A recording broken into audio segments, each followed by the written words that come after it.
नमस्कार, न्यूज 18 मध्य प्रदेश छत्तीसगढ़ देख रहे हैं आप और अब आपको दिखाते हैं दिन भर की तमाम छोटी बड़ी खबरें जो हमारे रिपोर्टर आपके लिए लेकर आए हैं। तो शुरू करते हैं 15 शहर से हमारे 15 रिपोर्टर की रिपोर्ट।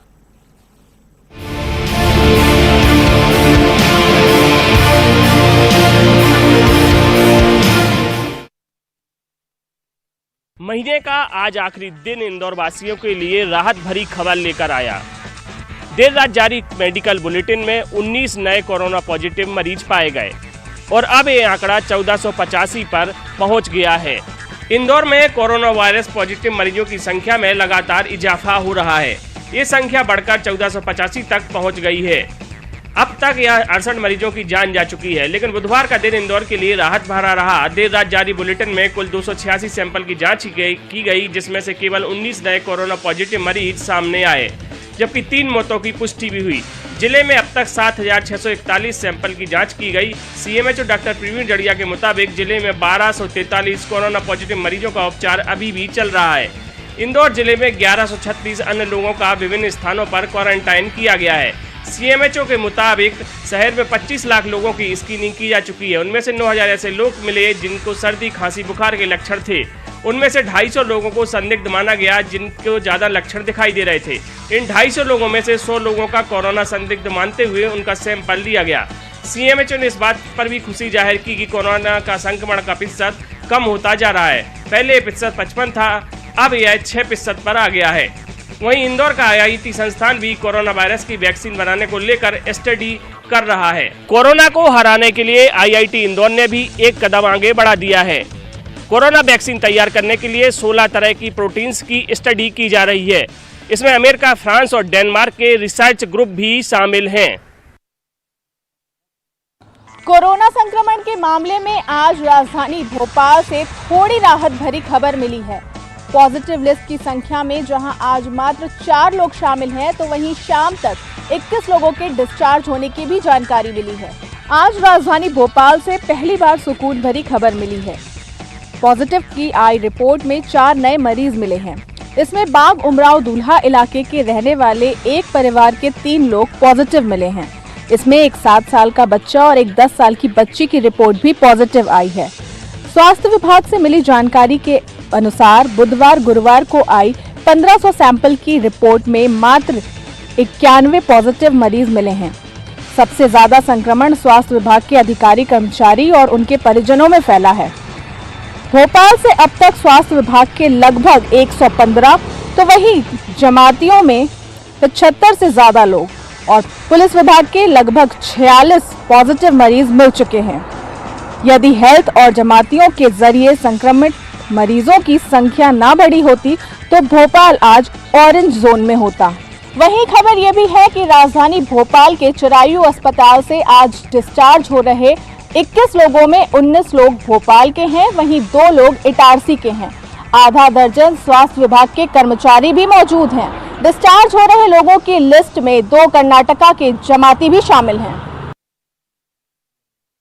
जबलपुर के हनुमानताल थाना अंतर्गत लॉकडाउन का पालन कराने गई पुलिस से वहां की जनता उल्टा भिड़ पड़ी। कोविड संक्रमण में पुलिस द्वारा आम जनता को लॉकडाउन का पाठ पढ़ाना कुछ लोगों को ऐसा नागवार गुजरा कि उल्टा पुलिस से ही एक परिवार उलझ गया। घरों से महिलाएं तक बाहर निकलकर आ गईं और पुलिस को ही उंगली दिखाकर देख लेने तक की बात कह डाली। मामला जबलपुर के हनुमानताल थाना अंतर्गत मंडी मदार टेकरी का है, जहां घर के बाहर झुंड बनाकर बैठा एक मुस्लिम परिवार बिना मास्क के सोशल डिस्टेंसिंग की धज्जियां उड़ा रहा था। मौके पर पहुंचे हनुमानताल थाना पुलिस बल की टीम ने पहले माइक से अनाउंस कर समझाइश दी, लेकिन पुलिस की ये हरकत कुछ लोगों के गले के नीचे नहीं उतरी। लोग भीड़ की शक्ल में पुलिस से ही बदतमीजी करने लगे और चिल्ला कर जाने की बात कह रहे थे। बात यहाँ नहीं बनी तो कुछ महिलाओं ने पुलिस की लाठी तक पकड़ ली और बार बार जाने की बात कर रहे थे। पूरे मामले में पुलिस ने एक ही परिवार के 5 लोगों समेत अन्य 2 पर लॉकडाउन के नियमों का पालन न करने पर धारा 188 के तहत एफआईआर दर्ज कर ली है। गौरतलब है कि ये वही इलाका है जहां बीते दिनों सीएए और एनआरसी को लेकर के दंगा भड़का था। सरकारी दफ्तरों में करीब 40 दिनों के बाद कामकाज शुरू हो रहा है। हम इस वक्त सतपुड़ा भवन में मौजूद हैं और यहाँ पर आप देख सकते हैं कि तमाम जो स्टाफ के लोग हैं वो यहाँ पर आए हुए हैं और यहाँ पर सबसे पहले उनकी जो स्क्रीनिंग है वो की जा रही है। पीपीई किट पहने जो यहाँ का स्टाफ है वो इनसे पहले इनकी स्क्रीनिंग कर रहा है और फिर उस स्क्रीनिंग के बाद में उन्हें अंदर जाने की अनुमति दी जा रही है।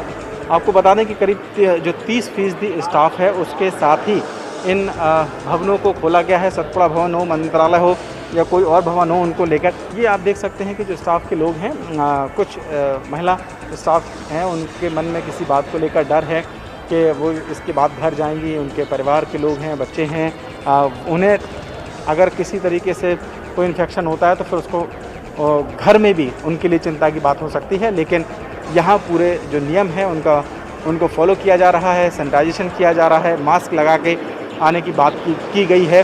और अब ये देखना होगा कि क्या वाकई में जो अर्थव्यवस्था या व्यवस्था पटरी से उतर गई थी, इन कोशिशों से वो फिर पटरी पर लौटेंगी।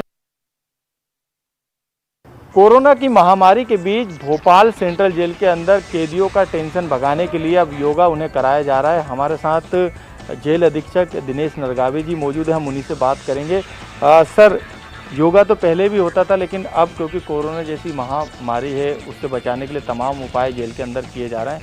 योगा कितना कारगर साबित हो रहा है? जैसे कि सारे एक्सपर्ट डॉक्टर्स और सरकार का भी हिम्मत है कि जितना इम्यून सिस्टम हम स्ट्रॉन्ग करेंगे उतना इसको कोरोना को हराने में हम जो है सक्षम होंगे। तो हमारे जेल के अंदर जो कैदी हैं पहले भी योग करते रहे हैं और स्पेशली सूर्य नमस्कार, प्राणायाम और आसन, ध्यान, उनको इस हिसाब से हम लोग अभी करा रहे हैं कि इम्यून सिस्टम मजबूत हो और इसको हम हरा सकें। सर, क्या समय रखा गया है, किस किस समय ये योगा कराया जा रहा है? सुबह 8 से 9 1 घंटा तो रेगुलर करते हैं। उसके बाद कुछ ऐसे कैदी हैं जिन्होंने योग के कोर्स किए हैं तो वो अतिरिक्त रूप से अपनी बैरकों में करते हैं। बिल्कुल जैसा बताया गया है कि अंदर सोशल डिस्टेंस के अंदर कैदियों को योगा कराया जा रहा है। इसके अलावा जो ट्रेंड कैदी हैं जिन्होंने तमाम संस्थाओं के द्वारा योगा सीखा है, वो ट्रेनर है एक तरीके से, वो लगातार अन्य कैदी को योगा कराते हैं और बैरक के अंदर भी योगा जो है लगातार जारी है। उज्जैन में आज फिर कोरोना पॉजिटिव 10 मरीज पाए गए हैं जो कि उज्जैन के पास बड़नगर तहसील के बताए जा रहे हैं। अब कुल टोटल ये आंकड़ा 137 पर पहुंच गया है और जिसमें मरने वालों की संख्या 24 हो गई है। जी हाँ, खबर ये आई है कि जो उज्जैन के पास बड़नगर है और बड़नगर में काफ़ी दिनों से ये जो आंकड़ा लगातार बढ़ता हुआ दिखाई दे रहा है, जिसमें से आज जो रिपोर्ट आई है उसमें 10 ऐसे मरीज मिले हैं जिसमें एक ही परिवार के 6 लोग और अन्य 2 डॉक्टर भी इसमें शामिल है। इसके अलावा अगर बात करें उज्जैन की, तो उज्जैन में अभी जो मेडिकल के जो इनकी रिपोर्ट होती थी, जो कोरोना के जो सैंपल जो होते थे, अब तक इंदौर या भोपाल भेजे जाते थे। लेकिन अच्छी राहत देने वाली खबर यह है उज्जैन से कि अब जो टेस्टिंग होगा, जो उज्जैन में लिए गए सैंपलों की जाँच होगी, वो उज्जैन के भाटीगाड़ी अस्पतालों में हो सकेगी। संस्कारधानी में सड़क पर नोट मिलने की घटनाएं लगातार सामने आ रही हैं। ताजा मामला स्मार्ट सिटी कार्यालय का है, जहां सड़क पर 1400 रुपए की करेंसी मिली। लावारिस हालत में नोट मिलने की सूचना मिलते ही पुलिस मौके पर पहुंची, जिसने नोट जब्त कर जांच शुरू कर दी है। सड़क पर नोट मिलने की घटनाएं संक्रमण फैलाने की साजिश नजर आ रही हैं। इस संकट के दौर में हर शख्स बचत करके चल रहा है। ऐसे में सड़क पर यदि नोट मिल जाएं तो आशंकाएं और भी गहरी हो जाती हैं। स्मार्ट सिटी कार्यालय के बाहर 2 500 के और 400 के नोट पड़े मिले, जिससे सनसनी फैल गई। पूरा देश इस समय कोरोना संक्रमण से जूझ रहा है। सरकारें और प्रशासन लोगों की जान बचाने में जुटी हैं। ऐसे में कुछ लोग दहशत फैलाने का काम कर रहे हैं। संस्कारधानी में इससे पहले भी और भी कई जगह पर नोट मिले हैं। बहरहाल यह जांच का विषय है कि ये नोट संक्रमित हैं या नहीं। रीवा के रेलवे स्टेशन में आज सुबह संदिग्ध अवस्था में एक युवक पड़ा मिला, जिसके बाद स्थानीय लोगों ने तुरंत ही 100 डायल को सूचना दी और तब मौके पर पहुंची एम्बुलेंस की टीम ने जांच किया तो पता चला कि युवक बीमार है, परंतु उसे उठाने वाला वहां कोई नहीं हुआ। मानवता को शर्मसार करने वाली यह घटना रेलवे स्टेशन के समीप पड़े जंगलों की है। आपको बता दें, विगत कई दिनों से एम्बुलेंस चालकों के द्वारा PPE किट को लेकर विरोध प्रदर्शन किया जा रहा है, जिसको लेकर कई बार उन्होंने वरिष्ठ अधिकारियों से शिकायत भी की है, परंतु अब तक उन्हें PPE किट नहीं प्रदान की गई और अब उन्होंने किसी भी व्यक्ति को उठाने से इनकार कर दिया है, जिसके साथ आज मानवता को शर्मसार करने वाली यह घटना सामने आई है। अभी इस पूरे मामले पर कुछ भी कहने से प्रशासन कतराता नजर आ रहा है। बैतूल में एक आदिवासी युवती के साथ गैंगरेप का सनसनीखेज मामला सामने आया है। बुधवार की रात कोतवाली थाना क्षेत्र के पाढ़र इलाके में अपने भाई के साथ घर वापस जा रही एक आदिवासी युवती को 2 बाइक पर सवार 7 युवकों ने रास्ते में रोक लिया। युवकों ने युवती के भाई को पकड़कर एक सूखे कुएं में फेंक दिया और वहीं युवती को पकड़कर वो दूसरी तरफ ले गए। कुछ देर बाद युवती का भाई कुएं से बाहर आने में सफल रहा और उसने अपने परिजनों को और पुलिस को मदद के लिए फोन किया, लेकिन जब तक मदद पहुंचती काफी देर हो चुकी थी। आरोपियों ने युवती के साथ बारी बारी से गैंगरेप किया और उसे काफी बुरी अवस्था में वहां से छोड़कर भाग गए। हालांकि इस दौरान युवती ने आरोपियों को पहचान लिया था। आज सुबह युवती अपने भाई और परिजनों के साथ कोतवाली थाने पहुंची और युवती की शिकायत के बाद पुलिस ने अलग अलग क्षेत्रों में पुलिस पार्टियां रवाना की। कुछ ही घंटों के बाद में पुलिस ने 7 में से 5 आरोपियों को अरेस्ट कर लिया है। बताया जा रहा है कि इन 7 में से एक आरोपी जो है वो नाबालिग भी है। पुलिस के मुताबिक सभी आरोपियों पर अलग अलग धाराओं के तहत मामला दर्ज किया गया है और बचे हुए 2 आरोपियों को भी जल्द से जल्द गिरफ्तार किया जाएगा। गौरतलब ये है कि इस समय लॉकडाउन के चलते जगह जगह नाकेबंदी है और पुलिस का पहरा है। उसके बावजूद भी इस तरह के अपराधी खुलेआम कैसे घूम रहे थे, ये बड़ा सवाल बना हुआ है। कोविड-19 के संक्रमण को रोकने के लिए पूरे देश भर में 2 बार लॉकडाउन लागू किया गया है। इस दौरान छत्तीसगढ़ के 1,09,000 मजदूर हैं जो 4 केंद्र शासित प्रदेश और 21 राज्यों में फंसे हुए हैं। अब उन मजदूरों को लाने के लिए छत्तीसगढ़ सरकार और खास करके श्रम विभाग विशेष योजना बना रही है। श्रम आयुक्त ने सभी कलेक्टरों को पत्र लिख करके एक खाका तैयार करने को कहा है। इससे जो दिगर प्रांत में जो मजदूर फंसे हुए हैं वो छत्तीसगढ़ आने की ललक उनकी जगी हुई है और राज्य सरकार और विशेष करके मुख्यमंत्री भूपेश बघेल के पहल पर उन सभी मजदूरों को लाने की तैयारियां की जा रही है। उनके लिए ग्राम पंचायत के स्तर से लेकर के जिला और श्रम विभाग तमाम तरह के डाटा खंगाला जा रहा है और उन्हें छत्तीसगढ़ लाने की योजना बनाई जा रही है। जो मजदूर आएंगे और छत्तीसगढ़ में प्रवेश करेंगे उनको बाकायदा मेडिकल जांच होगी और उन्हें क्वारंटाइन करने की भी व्यवस्था राज्य सरकार कर रही है। ब्रेक बाद एक बार फिर आपका स्वागत है और 15 शहर 15 रिपोर्टर में अब देखिए कुछ और शहरों की बड़ी खबरें। कोरोना के संक्रमण को रोकने के लिए सोशल डिस्टेंसिंग का नारा तो दिया ही गया है, साथ ही छत्तीसगढ़ सरकार ने फिजिकल डिस्टेंसिंग का भी नारा दिया है और इसके साथ ही ये भी अनिवार्य किया है कि जो लोग अपने घर से बाहर निकले वो मास्क पहनकर ही निकले। लेकिन फिर भी लोग इन नियमों की धज्जियां उड़ा रहे हैं। ऐसे में लगातार लोगों की भीड़ भी बढ़ती जा रही थी शहर में। इसको देखते हुए रायपुर नगर निगम पुलिस प्रशासन और स्वास्थ्य विभाग ने एक मुहिम चलाई है। रायपुर के जय स्तंभ चौक में लोगों को रोका जा रहा है। यदि 2 लोग एक मोटरसाइकिल में 2 लोग बैठे हुए हैं तो उन्हें उनसे फाइन लिया जा रहा है। साथ ही उनको फाइन काटने के बाद में मास्क भी दिया जा रहा है। जो लोग बिना मास्क के पहने हुए हैं उन्हें 100 रुपए में मास्क दिया जा रहा है, फाइन काटा जा रहा है। और साथ ही जो लोग एक मोटरसाइकिल में 2 लोग बैठे हैं उनसे 100 रुपए प्रति व्यक्ति के हिसाब से चालान काटा जा रहा है। कार में यदि 3 लोग बैठे हुए हैं तो उनसे भी पर व्यक्ति 100 रुपए चालान काटा जा रहा है। और साथ ही कार में यदि सामने की सीट में 2 लोग बैठे हैं तो एक को सामने करके दूसरे को पीछे भेजा जा रहा है। ज्यादा तौर पर लगातार ये कार्रवाई की जा रही है ताकि लोगों को ये सबक मिले कि घर से बाहर कम से कम निकलना है और यदि निकल भी रहे हैं तो फिजिकल डिस्टेंसिंग जो है उसका पालन करना है, साथ ही मास्क लगाकर ही निकलना है। हालांकि ये और बात है कि कई लोग कई तरह के बहाने करते भी नजर आए, लेकिन पुलिस जो है उन तमाम जो बहाने हैं उसकी छानबीन कर रही है और उसके साथ ही सख्ती से भी पेश आ रही है। कोरोना का जो संक्रमण है वो काफी घातक तरीके से पूरे विश्व में फैला हुआ है और लगातार संक्रमण बढ़ रहा है। हमारे देश में भी काफी खराबी स्थिति है और छत्तीसगढ़ राज्य हालांकि बाकी देश के बाकी राज्यों की तुलना में यहाँ पर स्थिति काफी काबू में है और यही वजह है कि सरकार नहीं चाहती कि इस स्थिति में किसी भी तरीके का कोई और जो है वो ये स्थिति जो है वो बिगड़े। यही वजह है कि लगातार इस तरह की सख्ती की जा रही है। लॉकडाउन के दौरान अपराधों में कमी आने के दावे भले ही पुलिस कर रही है, लेकिन चोरी, चाकूबाजी, हत्या जैसी वारदातें राजधानी में कम नहीं हुई हैं। इन वारदातों में एक तरीके से बढ़ोतरी हुई है।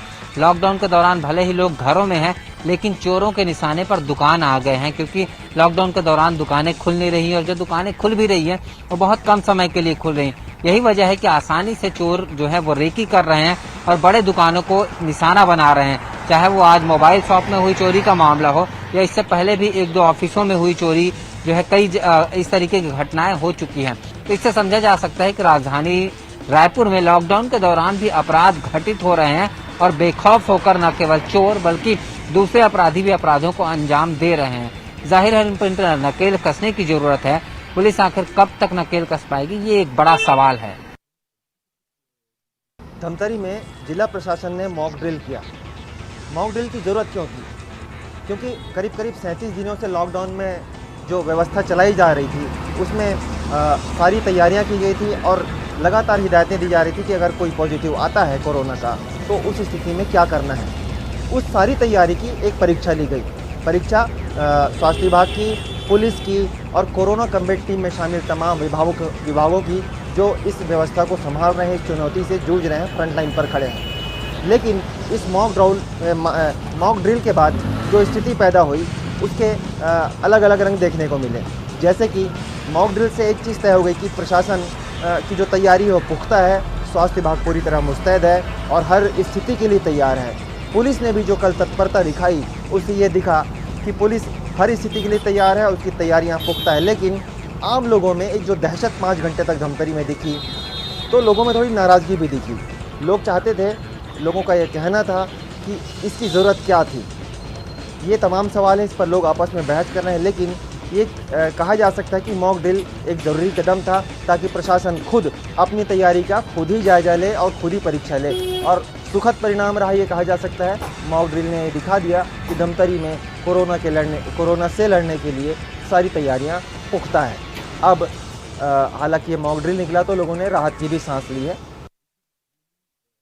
दूसरे राज्यों में फंसे हुए मजदूरों को लाने के लिए एक और राज्य सरकार जो है प्रयास शुरू कर दिए। इस बीच जो है सुकमा ज़िले में हर रोज़ सैकड़ों की संख्या में मजदूर आ रहे हैं, जिसमें पैदल भी चलकर आ रहे हैं और साइकिल पर भी जो है मजदूर सुकमा ज़िले में पहुंच रहे हैं। इस वक्त हम जो है सुकमा जिला मुख्यालय में बने क्वारंटाइन जो भवन जो बनाया गया है वहां पर खड़े हैं। यहां पर करीब 42 लोग जो है अभी यहाँ ठहरे हुए हैं और पूरे सुकमा ज़िले में करीब 700 की संख्या में जो है मजदूर जो है उनको रखा गया है। और लगातार हर रोज़ सुकमा ज़िले की सीमाओं में जो है मजदूर प्रवेश कर रहे हैं और इधर जो है प्रशासन उनकी जो है स्वास्थ्य की जांच कर रहे हैं, उसके बाद जो है उन्हें क्वारंटाइन रख रही है। कोरोना वायरस के बढ़ते संक्रमण को लेकर देश के प्रधानमंत्री नरेंद्र मोदी के आह्वान के बाद 3 मई तक के लिए पूरे भारत में लॉकडाउन है और ऐसे में जांजगीर चांपा जिले के सड़कों पर भी लॉकडाउन के पालनों को कराने के लिए पुलिस के जवान इस कड़ाके के धूप के बावजूद आप देख सकते हैं कि किस तरीके से जो है सड़कों पर मुस्तैद हैं, लोगों को समझाइश दे रहे हैं कि वह अपने घरों में रहें और घरों से बाहर ना निकले। पुलिस के जवान लगातार इस कड़ाके के धूप के बावजूद भी खड़े होकर के अपनी ड्यूटी निभा रहे हैं। साथ ही साथ लोग जो बेवजह घूम रहे हैं उन्हें कड़ाई भी की जा रही है, समझाइश दी जा रही है, लोगों को मास्क के लिए जागरूक किया जा रहा है। साथ ही साथ बढ़ते गर्मी को देखते हुए और लॉकडाउन का द्वितीय चरण को देखते हुए जिला प्रशासन की ओर से सुबह 9 बजे से लेकर के दोपहर के 4 बजे तक के लिए जो आवश्यक वस्तु है, जो ज़रूरत की सामानें हैं, उनके दुकान भी खोले जाने की अनुमति दी गई है। बाकायदा मेडिकल दुकान खुल रहे हैं, फलों के दुकान खुल रहे हैं और उन दुकानों पर लोगों को सोशल डिस्टेंसिंग का पालन कराने के लिए आप देख सकते हैं कि किस तरीके से गोल घेरे भी बनाए गए हैं और उसी घेरे में रह करके लोगों को खरीदारी करने के लिए कहा जा रहा है। लोगों को सहूलियत देने के लिए शासन के द्वारा जो है फल के दुकान खोले जा रहे हैं, जो ज़रूरत की दुकान है, सब्जी, फल, दवाइयाँ, ये सभी चीज़ें उपलब्ध हो रही है। बावजूद कुछ लोग बेवजह अनावश्यक रूप से भी घूम रहे हैं। ऐसे लोगों के खिलाफ पुलिस प्रशासन कड़ी कार्रवाई कर रही है और उन्हें आप देख सकते हैं कि किस तरीके से बीच सड़क पर ही उन्हें उठक बैठक भी कराया जा रहा है। लगातार लोग जो है बिना काम के बाहर निकल रहे हैं, उनके खिलाफ कार्रवाई हो रही है। साथ ही साथ प्रशासन की ओर से लोगों से अपील भी की जा रही है कि लोग लॉकडाउन का पालन करें, तभी इस वैश्विक महामारी कोरोना वायरस को हराया जा सकता है। और अब बड़ी खबर रायपुर से, कोरोना जांच को लेकर ये बड़ी खबर है छत्तीसगढ़ से। अब रायगढ़ में भी कोरोना की जांच होगी। छत्तीसगढ़ में 4 जगहों पर कोरोना की रैपिड जांच की जाएगी। रायपुर में 2, जगदलपुर, रायगढ़ में 1-1 जगह पर जांच की तैयारी है। रायपुर एम्स ने ट्वीट कर ये जानकारी दी है। दरअसल कई और जगहों पर अब जांच करने की तैयारी है, तो इसमें रायगढ़ में भी जांच की जाएगी। इसके अलावा छत्तीसगढ़ में 4 और जगहों पर भी जांच होनी है, कोरोना टेस्ट होने हैं। रायपुर में 2, जगदलपुर और रायगढ़ में 1-1 जगह पर जांच की जाएगी। ये जानकारी रायपुर एम्स ने ट्वीट कर दी है। तो ये अहम खबर है और अब देखना होगा कि इन और जांचों से क्या आंकड़े निकल कर आते हैं कोरोना के। और इसके साथ ही बुलेटिन में बस इतना ही। खबरों का सिलसिला लगातार जारी है।